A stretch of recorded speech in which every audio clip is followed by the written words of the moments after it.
बिस्मिल्लाहिर्रहमानिर्रहीम, अस्सलाम वालेकुम। मैं हूं करामत मुगल और मेरे साथ हैं ईसा नकवी। नकवी साहब, सुप्रीम कोर्ट से फैसला आ गया। डील्स की बात चल रही थी कि बंद कमरों में कुछ चल रहा है। फैसला आने के बाद क्या देख रहे हैं, क्या ये सारी अफवाहें दम तोड़ गई हैं और फैसला है क्या?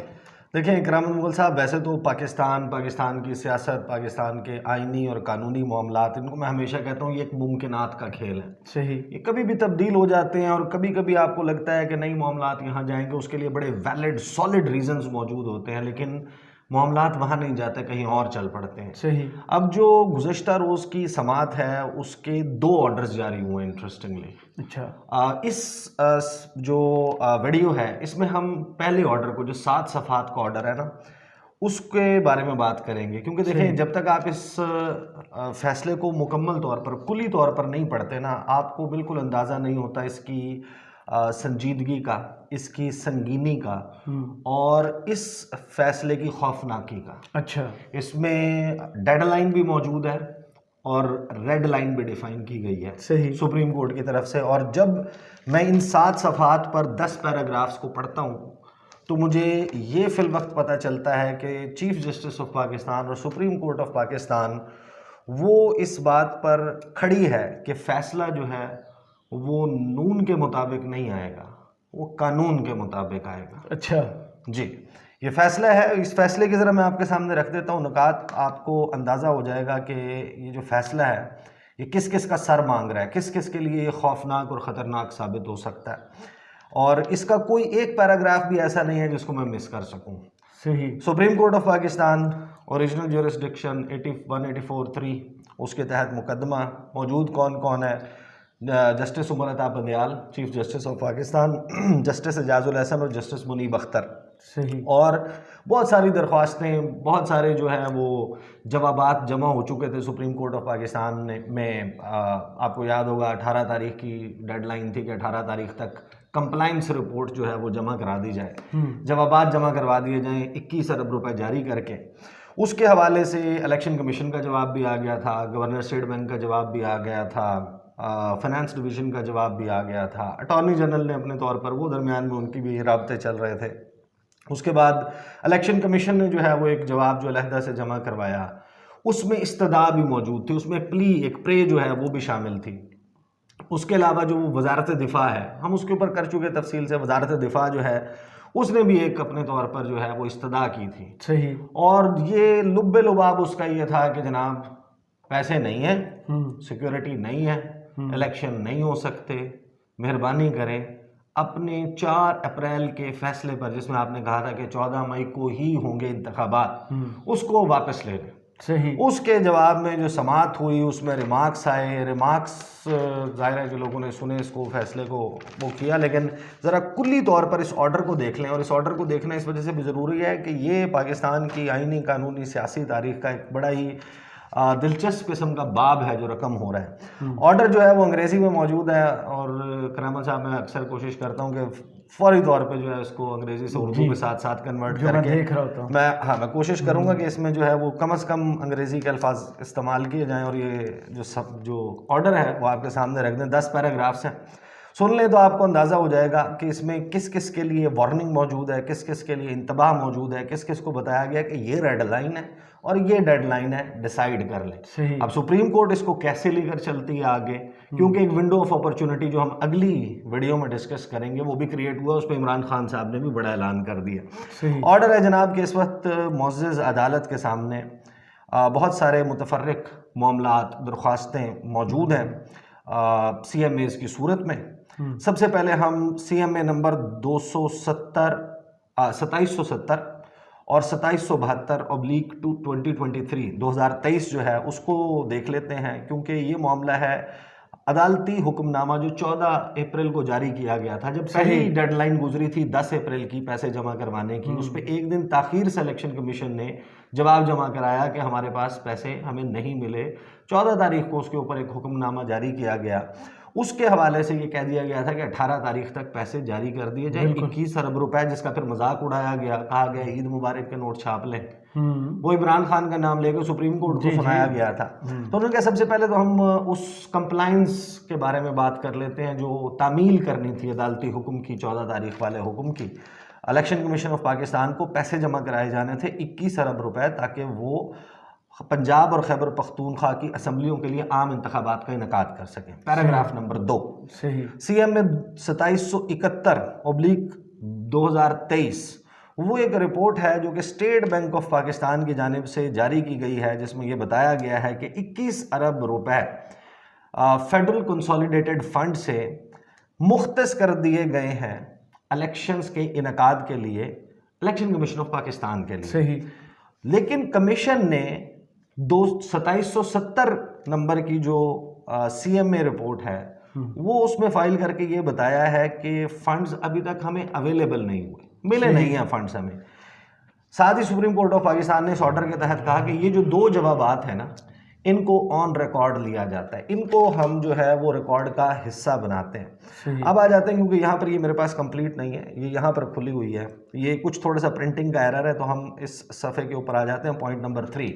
फिर सुप्रीम कोर्ट ऑफ पाकिस्तान कहती है पैराग्राफ नंबर 3 में कि जो फाइनेंस डिवीजन है गवर्नमेंट ऑफ पाकिस्तान, उसने भी एक रिपोर्ट फाइल की है CM में 2772/2023 की।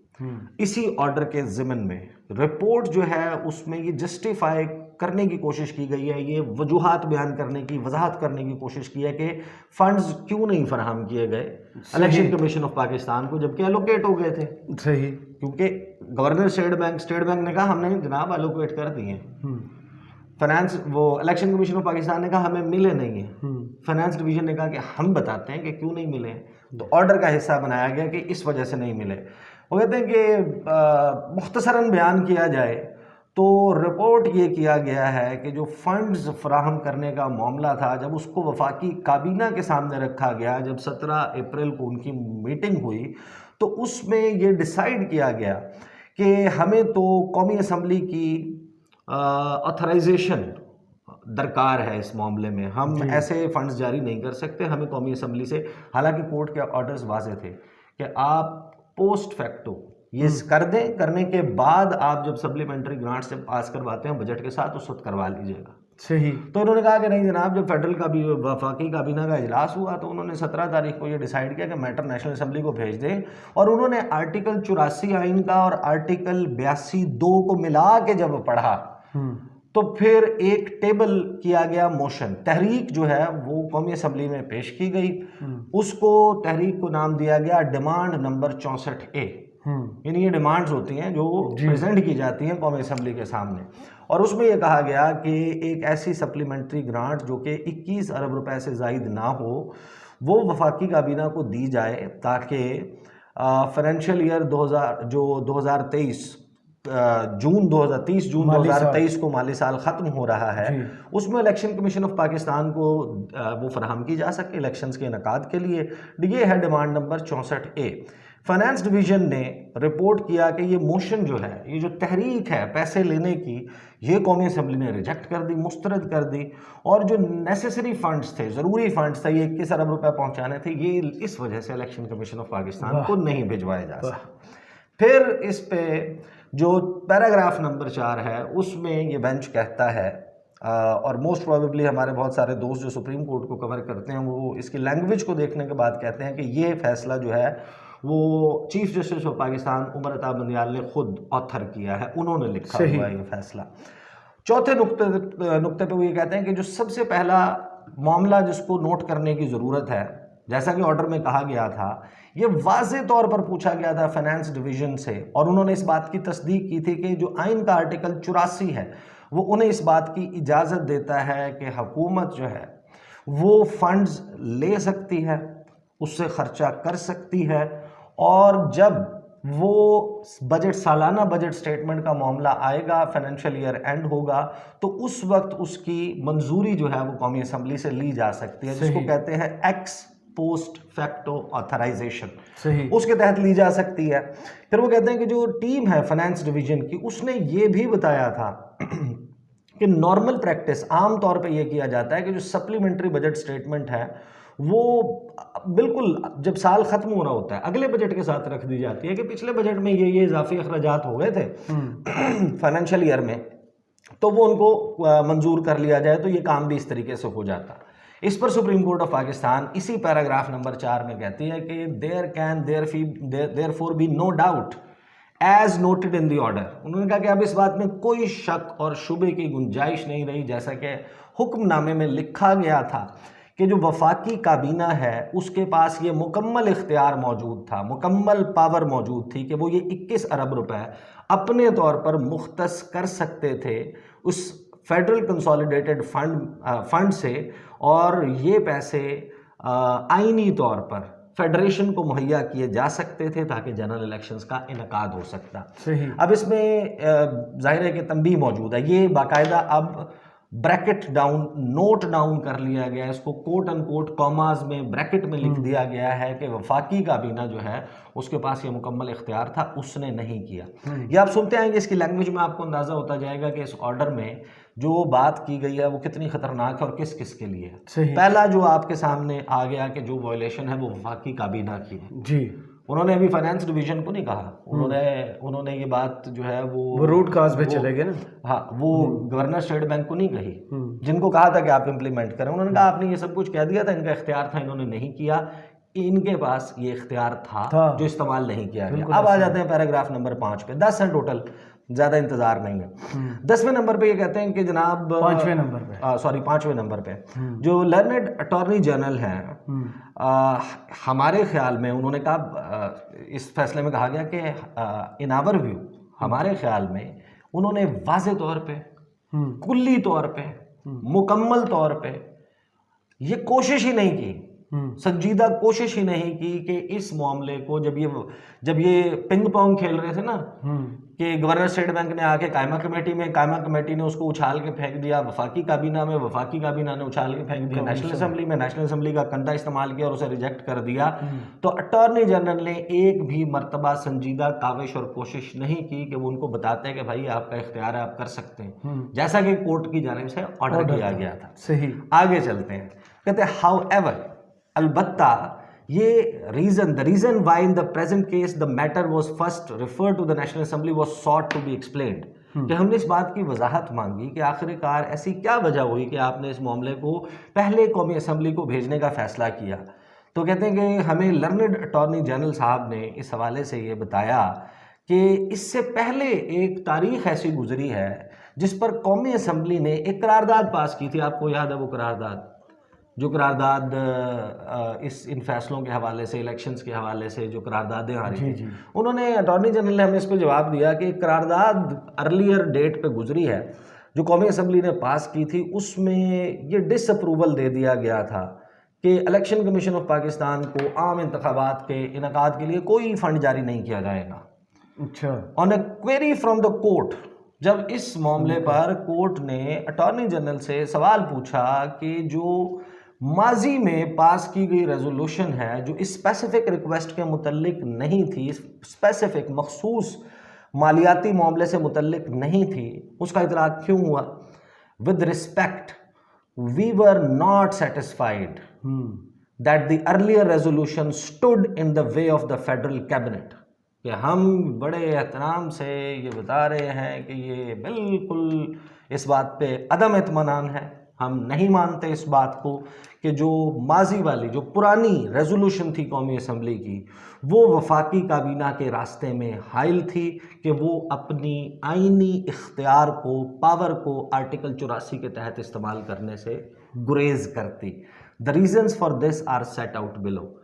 ये बाकायदा इम्प्लीकेट कर दिया गया है शहबाज शरीफ साहब की वफाकी काबीना को, ठीक है, और उन्होंने कहा कि इसके रीजंस ये हैं। पैराग्राफ नंबर 6 शुरू होता है, to the extent therefore that the report of the finance division concludes, कि जहाँ तक ये जो फाइनेंस डिवीजन की रिपोर्ट ने कंक्लूड किया है, जो ये जिस नतीजे पे पहुँचाती है, और proceeds on the basis that, या जिस मामले को ये लेकर चलती है, federal government did not itself have the requisite constitutional authority and power at all times to authorise the expenditure of, कि वो जो कंक्लूड करने की कोशिश कर रहे हैं कि वफाकी हुकूमत के पास ये इख्तियार नहीं है कि वो 21 अरब रुपए जनरल इलेक्शंस के लिए मुख्तस कर सकें, it can not be accepted. बिल्कुल, इसको बिल्कुल काबिल कबूल नहीं, ये जवाब कोई काबिल कबूल नहीं है, ये सुप्रीम कोर्ट ऑफ पाकिस्तान ने कह दिया।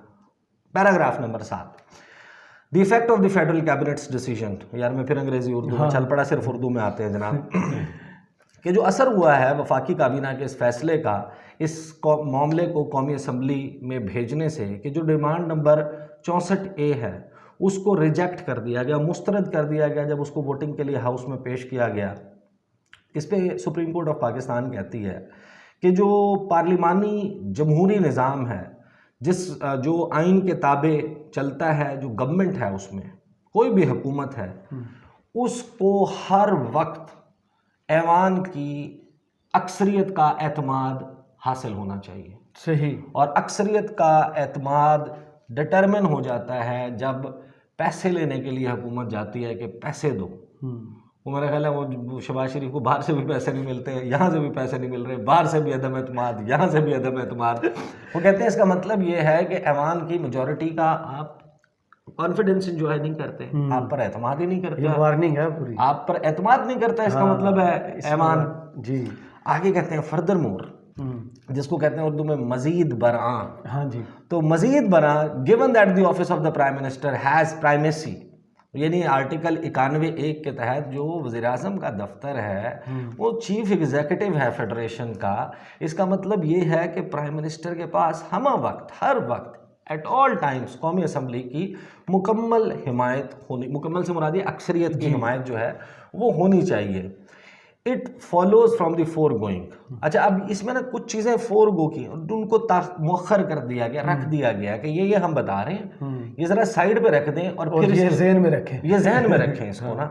आगे वो ये कहते हैं कि जो गवर्नमेंट है, गवर्नमेंट ऑफ द डे है, उसको हर सूरत में तमाम फाइनेंशियल मैटर्स जो हैं उनकी पैसेज चाहिए होती है जब भी वो कौमी असम्बली के सामने पेश करे।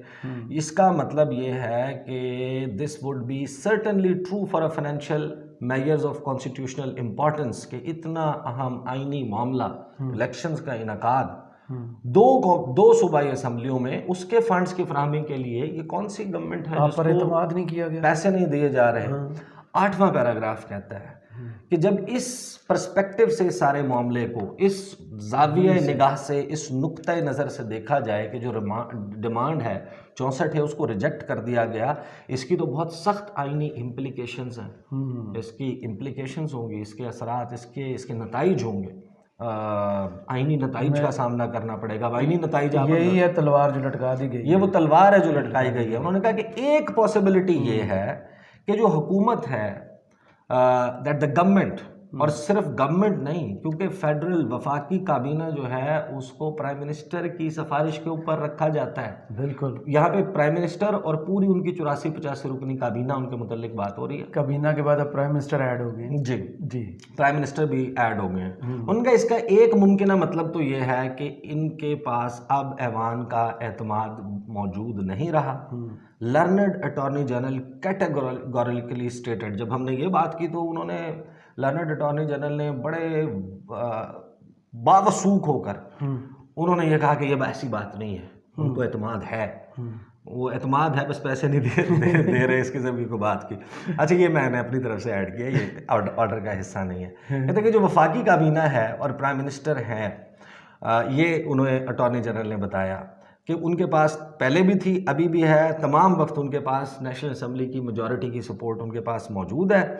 जो मौजूदा मकासद हैं फॉर प्रेजेंट इस वक्त हमारे सामने मौजूद हैं, हम इस वक्त इस अटॉर्नी जनरल साहब की स्टेटमेंट को दुरुस्त तस्वुर कर लेते हैं। अभी हम इस बात को नहीं छेड़ते कि उनके पास एतमाद है, छेड़ेंगे सही, हाँ अभी नहीं छेड़ते कि फॉर प्रेजेंट पर्पसेस हम ये बात कबूल कर लेते हैं अटॉर्नी जनरल की। लेकिन फिर एक और पॉसिबिलिटी है, the other possibility then is that the putative rejection of demand number 64A is to be regarded as anomalous, कि यार नहीं सॉरी, कि दूसरी फिर पॉसिबिलिटी ये है कि जो मुस्तरद कर दी कौमी असम्बली ने इस वफाकी हुकूमत की डिमांड, जो इन्होंने पैसे मांगे, ये गलती से हो गया, एनामली थी, ये सब कुछ गलती से हो गया, और जो इसकी वजह से सिचुएशन क्रिएट हुई है कि 21 अरब रुपए नहीं मिले, इसको तो फिर इसका मतलब है फौरी तौर पर दुरुस्त किया जा सकता है, क्योंकि अटॉर्नी जनरल साहब तो ये हमें बता रहे हैं कि उनको एतमाद है, पूरा एतमाद है, पहले भी था, अब भी है, बाद में भी होगा। तो हम उस मामले को नहीं छेड़ते कि एतमाद है कि नहीं, और हम कॉन्स्टिट्यूशनल रिपरकशंस, नतीजा नकवी साहब बहुत सख्त है जी, बिल्कुल वो जो है। सूरत हाल है ना, चार के अदम एतमाद, एतमाद, मनी बिल और प्राइम मिनिस्टर बनते वक्त बिल वाली शर्त। ये सारा आप पहुंच गए। हाँ आप पहुंच गए जी इसमें कहा गया कि चलें ये तो गलती, हम पहली पॉसिबिलिटी मान जी। लेते हैं गलती हो गई। इसका मतलब ये है कि सिचुएशन को रैपिडली रेक्टिफाइड किया जा सकता है, सही यानी इसको गलती को दुरुस्त किया जा जी सकता जी है। अब क्योंकि आपको पता है कि दरमियान में ईद आ रही है और छुट्टियां हैं, सही ठीक है ना, तो उसमें तो आप नहीं कह सकते, मजबूर कर सकते, वैसे तो कोर्ट कर सकती है, जी छुट्टी खत्म कर सकते हैं, छुट्टी वाले दिन दफ्तर ला लो। लेकिन वो कहते हैं कि जो लर्नड अटॉर्नी जनरल है उन्होंने फुली अप्रिशिएट किया, उन्होंने इस बात का इदराक किया, उन्होंने कहा कि बिल्कुल इसके बड़े संजीदा आईनी नताइज सामने आ सकते हैं अगर पहली पॉसिबिलिटी पर हम चले जाएं, उसको हम समझ लें कि ये इनको एतमाद नहीं रहा, सही, तो उसके एतमाद बड़े खो चुके हैं। हाँ, तो उसके बड़े सख्त आईनी नताइज का सामना करना पड़ सकता है। मजीद बरा any future to and fro of this matter between the executive and legislative branches would not advance or serve any constitutional purpose. अच्छा, ये इस सारे मामले को अब देखें किस तरीके से इस तरफ लेके आते हैं। कहते हैं कि इस सारे मामले में अगर ये सब कुछ ऐसे ही चलता है तो एक सीरियस, एक संजीदा किस्म की ब्रीच हो जाएगी कॉन्स्टिट्यूशनल ड्यूटी की, जो आईनी जिम्मेदारी है आप उससे इनहराफ कर देंगे। सही और ये फिर इस बात पर जोर दिया गया कि जो ऑर्डर्स हैं कोर्ट के, वो इस वक्त they seek only to enforce and effectuate binding constitutional obligations, कि ये बाइंडिंग ऑब्लिगेशन है, ये आपकी आईनी जिम्मेदारी है, हम उसको सीक कर रहे हैं। और एक इस हवाले से डिसओबीडियंस और डिफाइंस कोर्ट ऑर्डर्स की, अगर कोर्ट के ऑर्डर्स की भी आप डिफाइंस करते हैं, आप उनको नहीं मानते, तो उसके भी बहुत सीरियस कॉन्सिक्वेंसेस हो सकते हैं, ये तीसरी वार्निंग है, नताइज जो है वो भुगतना पड़ सकते हैं। फिर वो कहते हैं कि जो लर्नड अटॉर्नी जनरल हैं, लिहाजा उनको ये हुक्म दिया जाता है कि वो वफाकी काबीना और प्राइम मिनिस्टर की तवज्जो इस जानिब मबजूल कराएं और इस सारे मामले का तदारुक फिल फॉर किया जाए। द कोर्ट रिक्वायर्स, ये कोर्ट कहती है, ये हमारी रिक्वायरमेंट है कि 27 अप्रैल 2023 तक तमाम वो इक़दाम उठा लिए जाएं जिसके ज़रिए 21 अरब रुपए ऐसी हालत में इलेक्शन कमीशन ऑफ पाकिस्तान को मैसर हो कि जिससे वो इस्तेमाल करते हुए फिल फॉर पंजाब और खैबर पख्तूनख्वा के इंतखाबात की तैयारियों में मसरूफ़ अमल हो जाए। और ये डेडलाइन थी बिल्कुल। और उन्होंने कहा कि for the time being dealt with in the forgoing terms, कि इसको भी फ़िलहाल हम फोरगो करते हुए, थोड़ा सा पसे पुश्त डालते हुए, थोड़ा सा सरफ नज़र करते हुए ये डायरेक्शन इस हवाले से दे रहे हैं। अब आ जाते हैं नंबर 9 पे। नंबर 9 और नंबर 10 आपकी जहमत तमाम हो जाएगी, बहुत दिलचस्प हैं ये दोनों भी ऑर्डर्स के हिस्से। नंबर 9 ये कहता है कि फेडरल वफाकी जो हुकूमत है उसने जो 2773/2023 साल 2023 जो CM में फ़ाइल की गई है वफाकी हुकूमत की तरफ से, उसमें एक रिपोर्ट को रिकॉर्ड का हिस्सा बनाने की कोशिश की गई है, जिसको वफाकी वजारत बराए दिफा है, जो वजारत दिफा है, मिनिस्ट्री ऑफ डिफेंस है, उसने तैयार किया है, प्रिपेयर किया है, जिसमें मुल्क की मौजूदा सिक्योरिटी सूरत हाल और आइंदा चंद माह में जो पाकिस्तान की सिक्योरिटी सूरत हाल होगी उसका अहाता किया गया है। ये CM में जो है उसको फ़लाँ रूल और कायदे के तहत जो है वो मूव किया गया है, और उसमें कोशिश ये की गई है कि जो हमने 4 अप्रैल 2023 को इलेक्शन करवाने का 14 मई का फैसला दिया था, उसमें रिलीफ मांगा जाए। और ना सिर्फ रिलीफ मांगा जाए, हमें ये कहा गया कि हम अपना फैसला वापस कर लें, ये भी रिकॉर्ड पे ले, जो कॉन्स्टिट्यूशनल पटिशन नंबर 5/2023 है, हम उसको वापस ले लें। तो उन्होंने कहा कि हमने इस सारे मामले पे अटॉर्नी जनरल को पॉइंट आउट किया कि ना तो ऐसी कोई दरख्वास्त उसको एंटरटेन किया जा सकता है और ना ही ऐसा कोई रिलीफ मुहैया किया जा सकता है। सही। तो जो कॉन्स्टिट्यूशनल पटिशन 5/2023 है वो फाइनल जजमेंट में डिसाइड हो चुकी है। CMA को फिल फॉर डिस्पोज ऑफ किया जाता है और ये काबिल समात नहीं है, मेंटेनेबल नहीं है। ये जनाब आया वजारत दिफा के हवाले से, और आखिर में इलेक्शन कमीशन ऑफ पाकिस्तान इसके हवाले से बड़ी सख्त है। इसमें यह कहा गया कि जो मैटर है CMA नंबर 2769/2769/2023 जो कि एक रिप्रेजेंटेशन है जो कि फ़ाइल की गई है इलेक्शन कमीशन ऑफ पाकिस्तान, वो जो 18 सफ़ात की रिप्रेजेंटेशन थी जिसमें एनेक्सर्स मिला के 18 सफ़ात बनते हैं, जो मरियम औरंगज़ेब साहिबा डिस्ट्रीब्यूट कर रही थी, जब तक कि वो रिकॉर्ड का हिस्सा भी नहीं बनाई गई थी, वो अवेलेबल भी नहीं थी, वो कहीं से जारी भी नहीं हुई थी, तो मरियम औरंगज़ेब साहिबा लोगों को भेज रही थी कि चलाएं इलेक्शन कमीशन ने ये कहा है, इसको हाईलाइट करें। उसके ऊपर ये कहते हैं अदालत, मोअज़्ज़ज़ अदालत कहती है कि जो आखिरी मैटर है ये हमारे सामने वो रिप्रेजेंटेशन है जो कि इलेक्शन कमीशन की तरफ से फ़ाइल की गई है, और ये क्या मांग रही है इन सेंस अगर देखा जाए तो ये हमारे से मांग रही है कि हम 8 अक्टूबर की तारीख जो है इलेक्शंस की, जो इलेक्शन कमीशन ऑफ पाकिस्तान ने 22 मार्च को अनाउंस की थी, हम उसको बहाल कर दें, जो कि कोर्ट के सामने रखी गई थी और कोर्ट ने उसको सेट असाइड कर दिया था। आप ये मैटर तो हमारे सामने रख चुके थे 4 अप्रैल को, जो हमने तारीख, जो हमने फैसला सुनाया था उसमें तो हम उसको सेट असाइड कर चुके आपकी इस प्ली को। जो कमीशन है वो रिस्टोरेशन मांगता है किन ग्राउंड्स पर? अब उन ग्राउंड्स पर जो कि अब मिनिस्ट्री ऑफ डिफेंस ने सिक्योरिटी सिचुएशन हमारे सामने रखी है, उस पर वो अब मांग रहा है कि इन सिक्योरिटी ग्राउंड्स की बुनियाद पर जो है वो इलेक्शंस की डेट जो है वो 8 अक्टूबर फिक्स कर दी जाए। इस पे सुप्रीम कोर्ट ऑफ पाकिस्तान वो बड़ा सख्त जो है वो रिमार्क्स देता है कि हमारे नज़रिए के मुताबिक, हमारे ख्याल में जो इलेक्शन कमीशन ऑफ पाकिस्तान है वो इस रिप्रेजेंटेशन के भेस में, in guise of this of a representation, वो री एजिटेट करना चाहता है, दोबारा से उस मामले को जो है वो उसकी सुनवाई चाहता है, जिसको कॉन्स्टिट्यूशनल पिटीशन नंबर 5/2023 में एड्रेस कर चुके हैं। हम उसको हियर कर चुके हैं, उसको डिसाइड कर चुके हैं, उसका फैसला सुना चुके हैं, और हमने इलेक्शन कमीशन ऑफ पाकिस्तान के 2 वकला को जो उनकी वकालत के लिए पेश हुए थे उनको मुकम्मल तौर पर तफसील से सुना था, और उन्होंने तमाम सबमिशंस की थी इलेक्शन कमीशन के बिहाफ पर। तो इट इज़ इम्परमिसिबल, इसकी कोई इजाज़त नहीं दी जा सकती कि जो सवालात जिनका फ़ैसला 4 अप्रैल के फ़ैसले में हो चुका उनको दोबारा से खोला जाए, उसके बाद उन पर दोबारा बहस की जाए और दोबारा से उन पर फ़ैसला दिया जाए। वो फ़ैसला आ चुका, ये जो रिप्रेजेंटेशन है ये मेंटेनेबल नहीं है और इसको डिस्पोज ऑफ किया जाता है।